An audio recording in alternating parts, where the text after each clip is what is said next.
I'm live.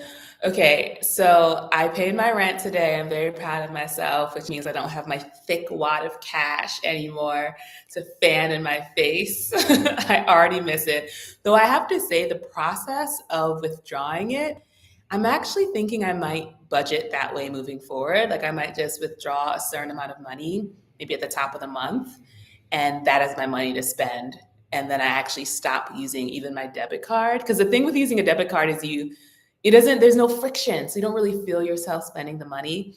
And so I'm thinking maybe if I have cash, I can just start spending that and not worry about doing the mental calculations of my budget. But my actual amount in my checking accounts right now, and I literally pulled this up because like I want to show y'all. I really value transparency with y'all. So this is how much money I literally have in my account. $3.69. Also 369. Love that for me. And of course, I have savings and all these things, and more money is coming. But I was really reflecting on why did you create this situation for yourself? Because I was connecting last night to God and to the energy of money. And I was like, ooh, I'd like some more money. But there was a part of me that, still didn't really believe that God would give it to me. And I was like, this is so interesting. After everything we've been up to for the last few weeks, that you still have this part of you that's like, I don't really know. And so I was feeling into it and I realized, oh, I am literally choosing this. I think a lot of like the spiritual work is about realizing occasional nail SW. Hey, let me know if you have another name, a nickname or something shorter. But hi, welcome to the live. I was just chatting about how I got $3 in my account, but I'm like, I chose this. And I think a lot of the spiritual work is about realizing that what we think has happened to us, the life that has happened to us, and we're the victim of it, is actually just stuff we chose. And I realized at the end of my emotional journey, Reese, okay, hey Reese girl, because I was like, I know I'm not spelling all that out every time. Oh, you're saying I'm fab? Thank you. Oh, I got a little back out for you. Look at that. Look at that. Oh, with a tattoo. Ooh, I went to the beach earlier. You already know. I'm so proud of my relationship to going outside because it used to be non-existent. And so now every time I go outside, I'm like, yes. I'm like 2 hours outside. Yes. I could not go outside again today and still be proud of myself. Because basically I realized, girl, you can just move money from savings. And if you really were like, oh, I need money, which you don't, you could just move money over. And I was like, yeah, all right. And then of course, this morning I woke up and I got a notification for an invoice coming through. So I'm just like, we're good. And I realized part of why I have been cosplaying poverty is because I buy all these groceries and then I go out to eat. It happens often. And I have a fridge full of food. I have a cupboard full of snacks. And I'm like, let's go to the cafe and get some breakfast. And it's like, no, girl, use your groceries. So I think that's part of why I created this situation for myself where I'm feeling like, oh, if I wanted to go to the local store and get a taco, I wouldn't be able to afford it. And it's like, girl, stop playing these games. You're saying, Reese's saying, ooh, yes, the beach. You're from Cali. Yay. I lived in Cali. I lived in LA for a year and a half during the pandemic. Highly recommend y'all for the next pandemic, head to LA. It's perfect. So much hiking. You've got the beach. Anywhere where you can be outside is perfect. You know what I realized too? I don't know how y'all feel about this, but when you read the history textbooks and they talk about like pandemics and plagues and revolutions, and you're like, wow, that sounds hectic. And then you think about how your life is and has been in the midst of the things going on that match that. And you're like, oh, yeah, there was that pandemic.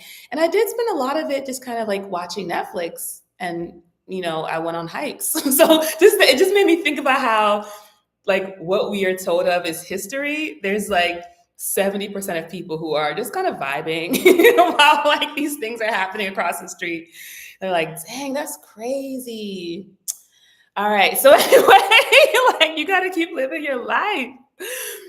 Reese is saying, girl, but those planes. I was actually just telling one of my one-on-one clients about this. I'm a creative coach, y'all. because she was kind of feeling a bit of anxiety about some of like the, you know, national and political, global, national, international news and stuff. And I was sharing something I heard about not watching the news from Daniel Priestley. And he said that his first business mentor told him that the news is just reporting of statistical improbabilities. You know, they don't make a news story every time the plane lands. They only make the story when the plane falls, right? And we know because that gets us activated, it gets us refreshing, it sells more ads. And so once you realize that a lot of the news frequency is a fear frequency, and the point is to keep you in fear because that keeps you kind of frozen and updating versus being out in the world, living your life, talking to people, laughing, having fun, then you kind of start side-eyeing it. And I think one thing I've started doing when people like in my real life start talking to me about some of these big kind of political things from a place of like anxiety and stress, I'm like, oh, so, what's your plan for engaging with it? Like, what is your plan for, are you going to join a group? Are you going to like donate money? Because it's like, we can talk all day long, but for me, it's not like generative. It's not exciting. It's not joyful. So I'm only interested in talking about it if you're like, oh, great. So you're going to be building, you're going to be creating something, you're going to create a nonprofit, you're going to create a business venture, you're going to start what are we doing? Because what I'm not doing, and it takes a level of safety in yourself to be okay with not playing games with people and not being interested in playing games with people. Because I think a younger version of me would think, oh, for the sake of the relationship, I'm going to play this game where I pretend that we're powerless victims of the world. Because like that's the vibration they're at. And I'm like, I'm not on that vibration. And it's more important to me to be joyful, grounded, blessed, grateful than it is to pretend to be anything less than who I am so that we can stay in community. But that does mean that there's certain people you're not going to spend time with. And you got to be okay with that. You do have to be okay with that.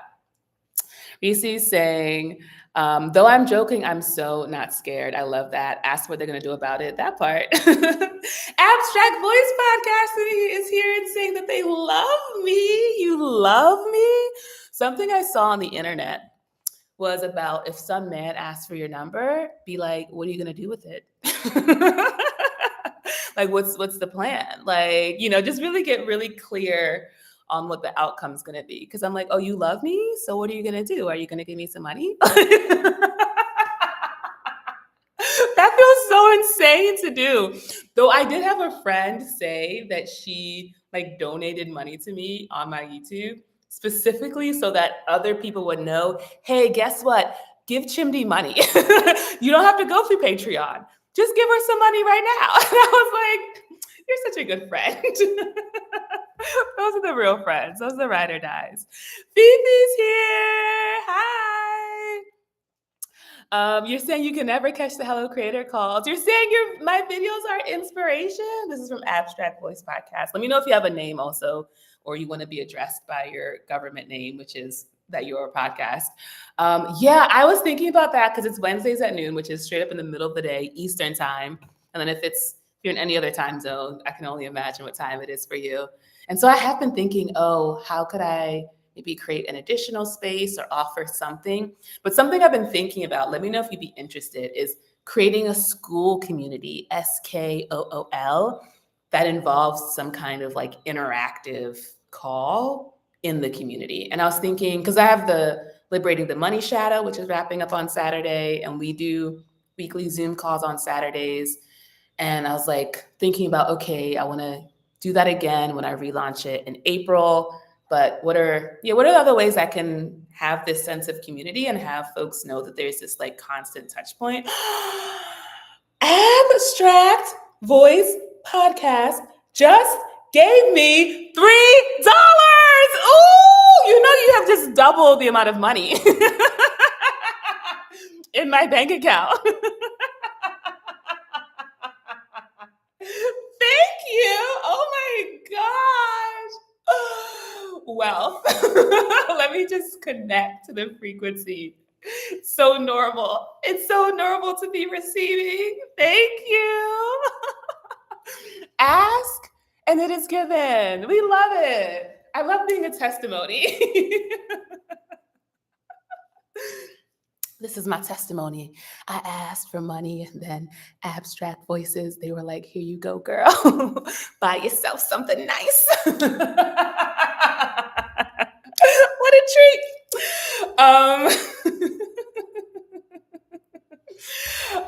Yeah, so I definitely recognize the timing of the Hello Creator calls is a little awkward for some folks.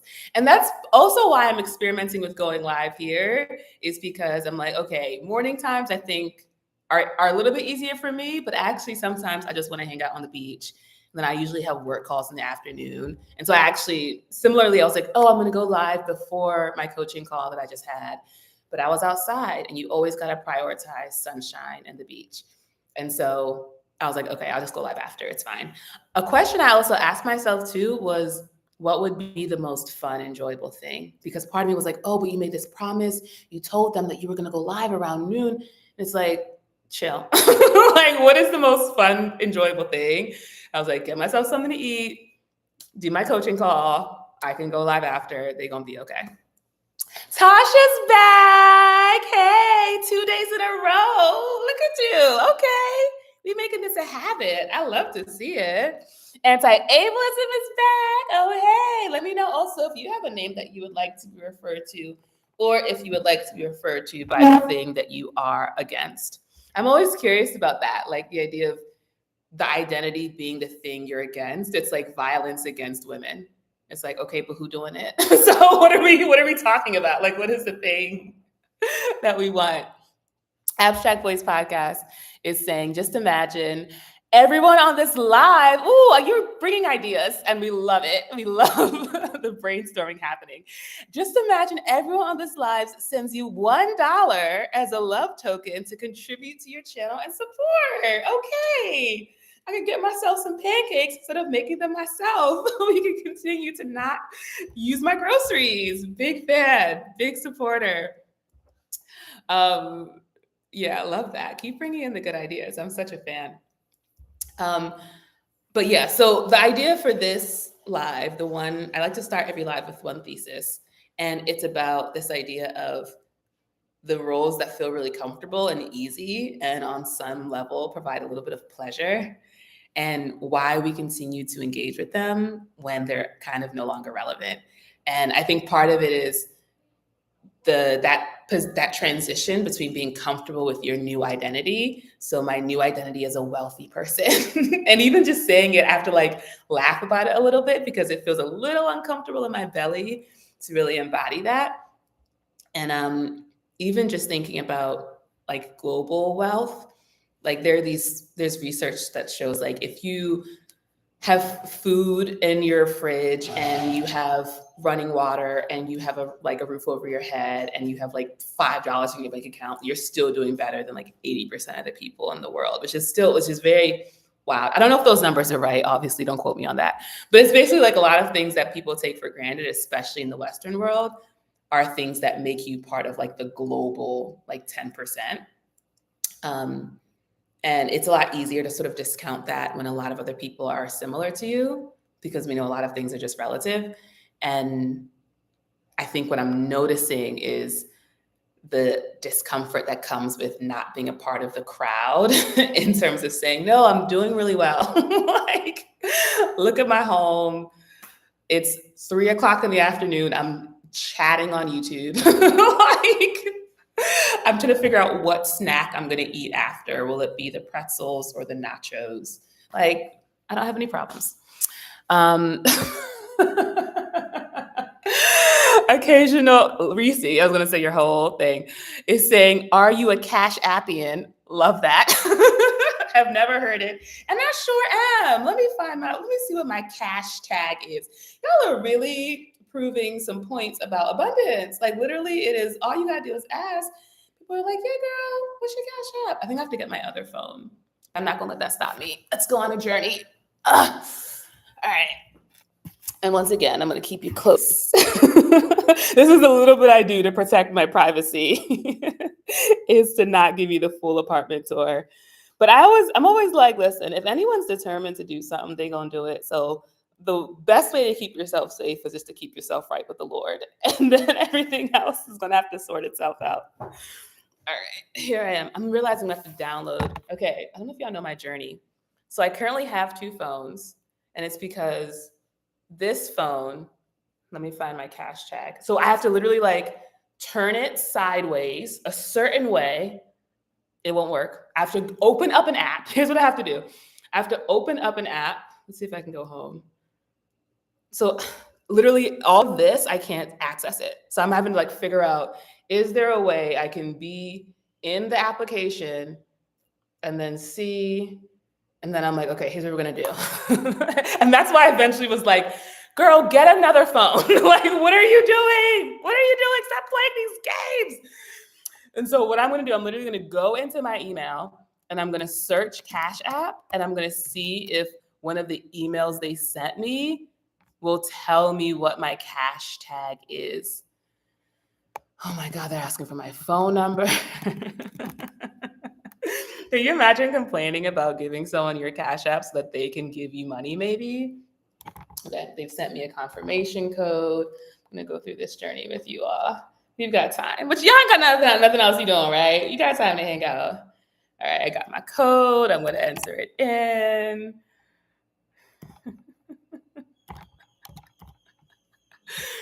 What are y'all up to today on this beautiful Thursday? Okay. Now they're asking me for my PIN. Let's see if this is it.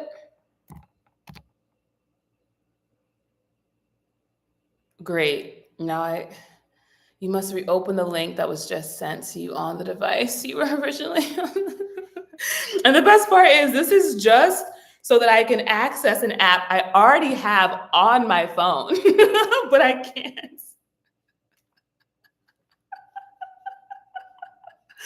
So I guess the answer is no. I guess the answer is actually I don't have Cash App.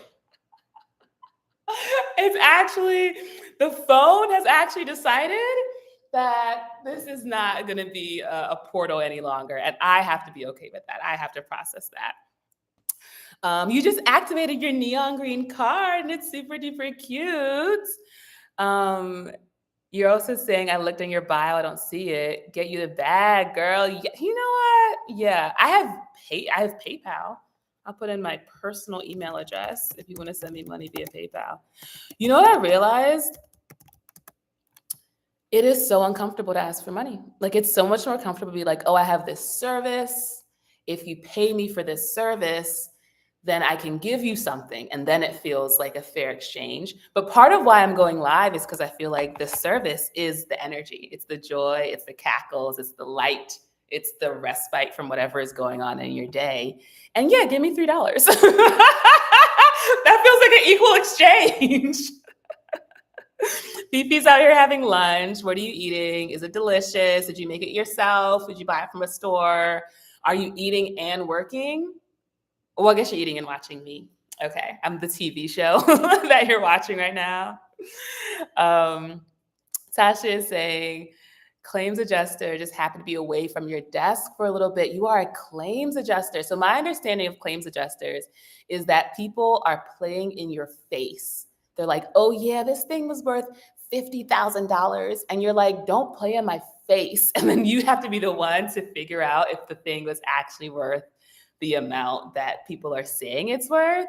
That's my understanding. And I'm curious for you, does your personality align with that kind of work? Like in your personal life, are people trying you and you're having to adjust their bullshit too? Or is this just something that's happening in your work life? I also love the idea of like, this is me asking y'all questions. Like, this is not a Q&A where I answer. Y'all share a little bit about me and I'm like, really? And so when you tell me that, what do you really mean? Oh, that's interesting that PayPal scares you. Interesting. I am a part of the Zelle Nation, but you know what? I don't want to give out my phone number. And I trust you. I know you would not use it for ill, but I got to have boundaries, you know? And it's so funny because the way I don't be answering them texts, that's its own boundary. But, you know, so I got to do a little bit. I got to do my part. You made your own lunch. We love to see it. We're proud of you. You're eating rice. White rice and chili. I love that. Sounds delicious. Yes, Reese. Okay, I'm forgetting. Okay, I think Reese, yeah, because there are people who have different types of names and not more names. Reese is the one who is saying that my energy is everything. Thank you. Tasha's saying, playing in your face all day, paying out for fender benders all day. Oh my goodness. Okay. Um, Reese is saying, abstract, I know, but other people end up in office counting it out. And someone, this abstract voice is saying, yes, Chimdi, this live is a service. Thank you. Thank you for affirming that. This is me doing, this is me engaging in social services right now. This is my nonprofit work. Only, of course, as we said, there is profit, $3+ so far and counting. So we love to see it. Lanre is saying, you're catching a live from London. From London. Harry Potter. How's it going over there?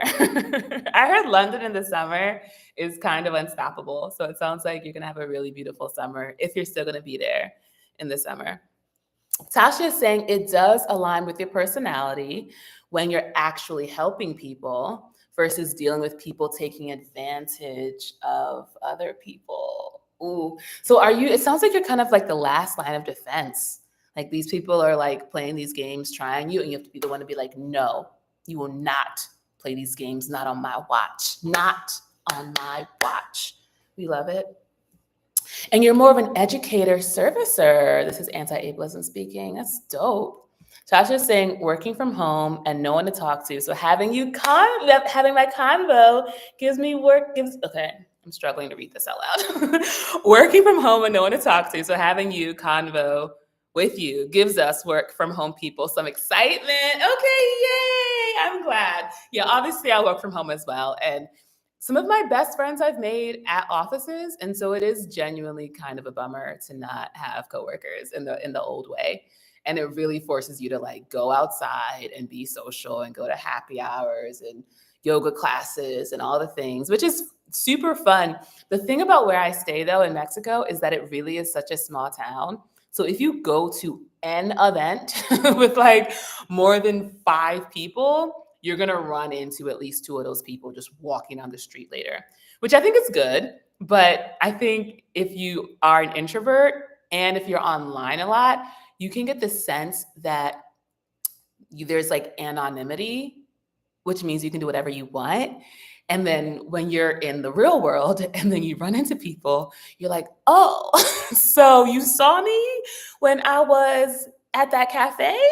Okay. And then you realize there's no privacy and I cannot be messy. Not that I would be, but I cannot be messy in these Mexican streets because someone's going to be like, y'all see what Chimdi was up to? And I'll be like, oh, just let me be messy in the street. Laura is saying, it's 8 p.m. at the moment, but yes, you can't wait for spring and summer. Oh, it's nighttime. Spending the evening with me. Oh, what a treat. I'm such a single person and I really love to flirt. And part of me is like, wow, there's so many people that aren't getting to flirt with me. But it feels irresponsible to do it, because I'm so good at it. It feels irresponsible to do it if I have zero intention of following through. None.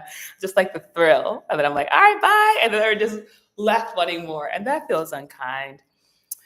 Introverts unite. Yes, we out here. One thing I think is interesting is I think because I show up this way in a relatively public space like YouTube, people then think in a one-on-one container that they're going to get the same energy. And they will if that's what's going on. Like if that's the vibe, that's what the vibe is going to be. But I'm very good at attuning to the other person and like seeing where they're at. And there's also a level of safety, right? It's like I need to feel safe to be myself. In this container where I'm going live on my own YouTube channel and only people who are subscribed can leave comments, like this is perfect. So, but it's very different if I'm like talking to a stranger, which I find really interesting. And so we've been live for about 25 minutes. We're going to do about 5 or so minutes more.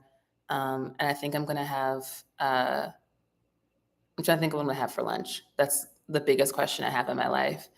Also, I'm realizing like It's really hard to not do process work all the time. Like I really miss like crying. I like hardly cry anymore. And when I say cry, I mean like sob. I still basically cry every day a little bit. Like I hear a song or I'll think about love or I'll pray. I started praying for my clients.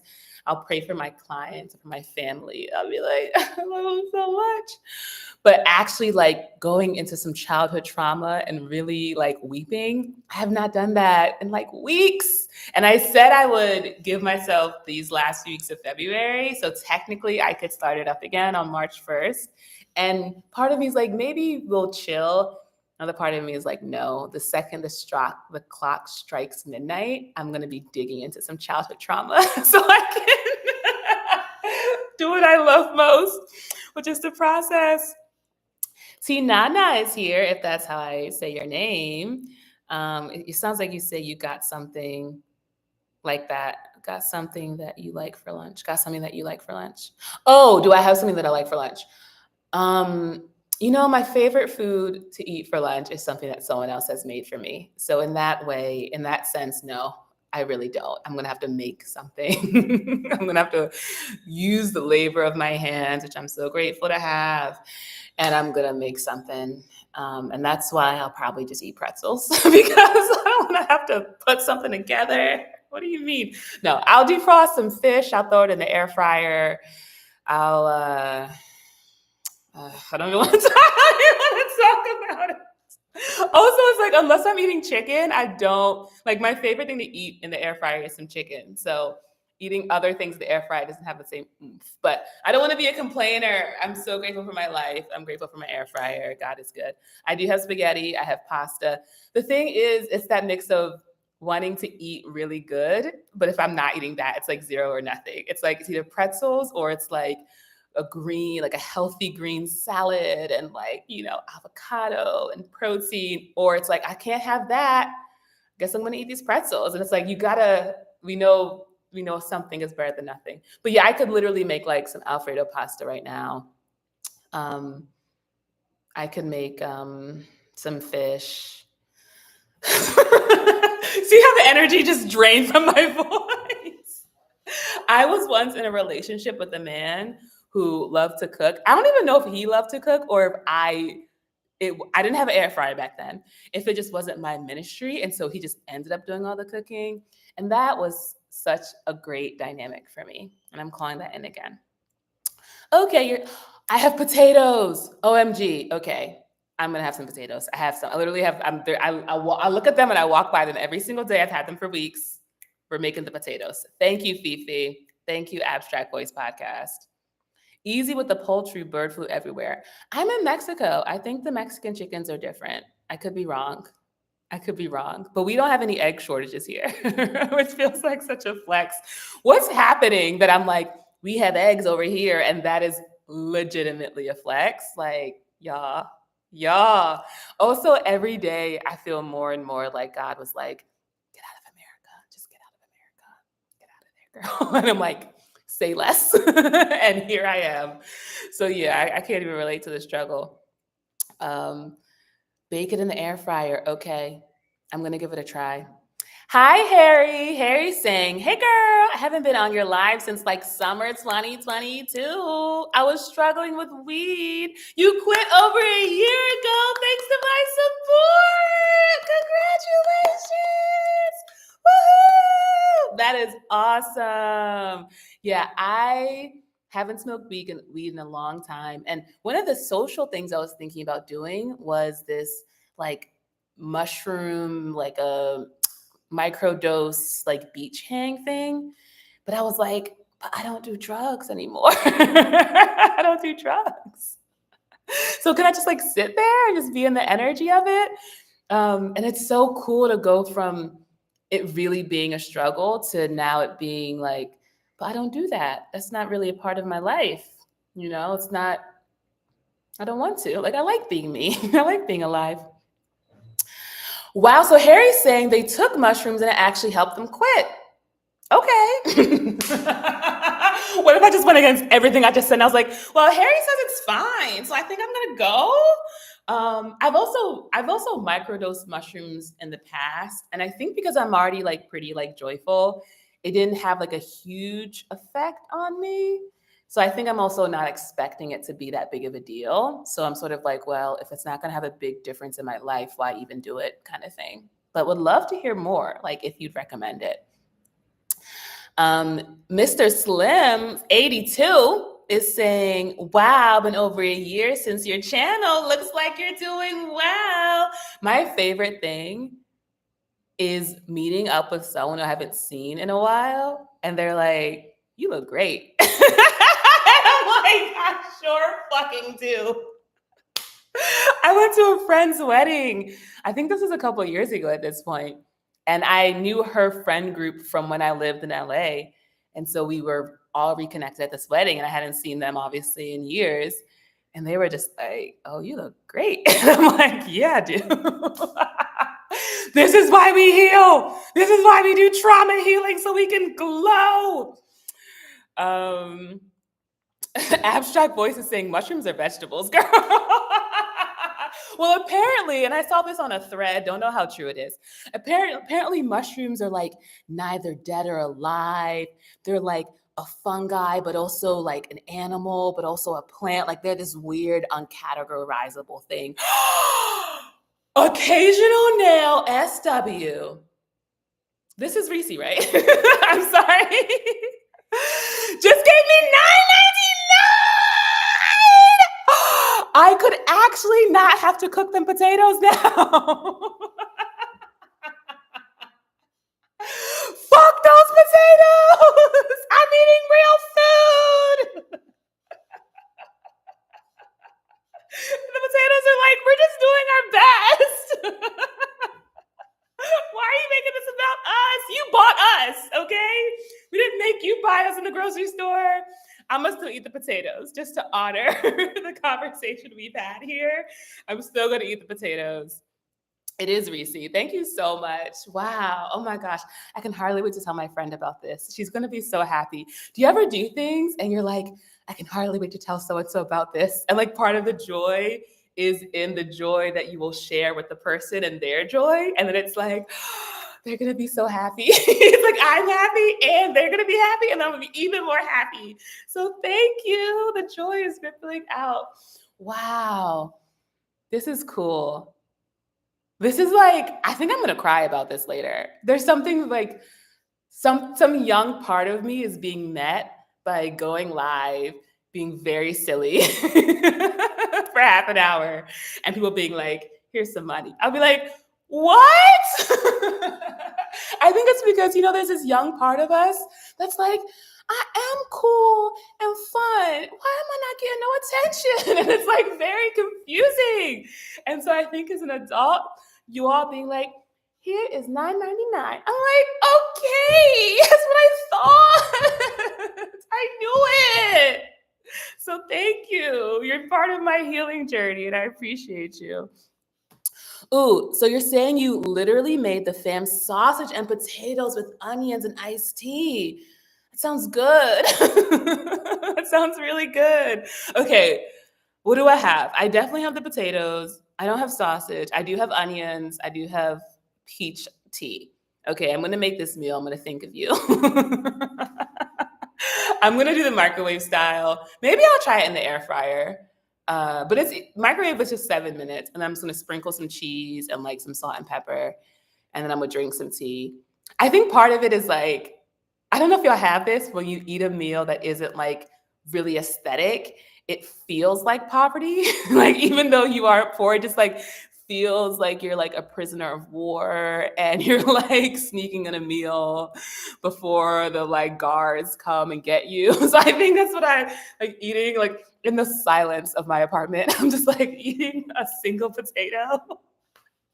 I just think the optics of it, they make me feel like things aren't going so great. But I will fight the narrative. I'll make my iced tea and I'll remember that I'm loved and I'm resourced, that I'm supported. The abundance is abundancing, exactly. And then I feel like I'm missing the conversation. I feel like y'all having your own conversation. I'm like, wait a minute, I want to know what y'all talking about over here. Harry is saying, I completely get what you mean with your conflict with being drug free. I'm still navigating it. Kind of stepped back and started viewing every drug more objectively, even things like caffeine, pharmaceuticals, then asking yourself, for what purpose am I taking this? Is it positive? I really appreciate that. And you're saying magic mushrooms are actually licensed for depression in Australia now. So I've used some drugs as more therapeutic than recreational, which helps a lot.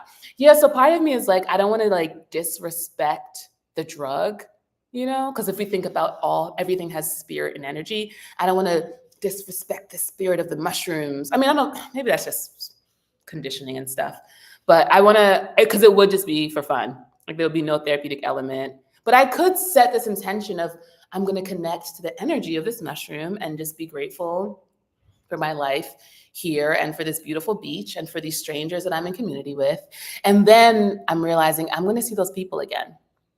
I'm going to see them around. As soon as I see them the first time, as soon as you meet someone one time, the chance of you running into them again, it just goes up exponentially. But I feel like those are the kinds of people I think that I'd want to run into. People who are like quietly doing shrooms on the beach. Those are my people. Yeah. You're saying hours ago now. Oh, I think so you're saying you made the food hours ago and now you're cleaning the backyard, listening to you. I used to get so upset when people were doing other things when I was live or when they were watching my videos. I was like, put that down, put the broom down and watch me. But that's because I had all that trauma, y'all. I worked on that. Now I'm like, yes, girl, you better clean that backyard. I bet it looks amazing. You're so blessed to have space. What a gift. Love this for you. Abstract Voices saying no to microwaving the potatoes. All right, harsh. Oven or air fryer tastes so much better. Okay. Reese is saying, close your eyes and just eat it fast. I'm going to try the air fryer just because you said something and because I have an air fryer. I do like trying all the food in the air fryer just to see if I can make it work. And I heard a thing about eating, which was that you're supposed to chew 30 to 50 times, which is wild. And then something else, which I actually do like, it was like, if you can't savor it, why are you even eating it? And I'm like, first off, that's a lot. That's a lot, okay? But all right. So now when I'm eating and I'm chewing my food, I'm like 30, 31. And then I'm like, if you can't savor it, Chimdi. And I'm like, all right, let me savor it. Let me savor it. So I'm sharing that with you. Hopefully it blesses you. Okay. We're at 37, which is feeling like a pretty good amount of time. I'm always like half an hour and then I hang out for another 7 minutes and then I dip. I'm going to make my potatoes in the air fryer. All right. All right. I'm going to report back. I think I'll be back tomorrow, Friday. I'll be back tomorrow. I'll let you know how it goes. Thank you all so much for hanging out and for giving me money. OMG. OMG. Very grateful. Love y'all. Someone's saying, Lonray is saying, who's chewing for all that time? Great question. I agree. And you're also going to head off and get dinner, Harry. Enjoy. Thanks for hanging out. And I'll see you tomorrow.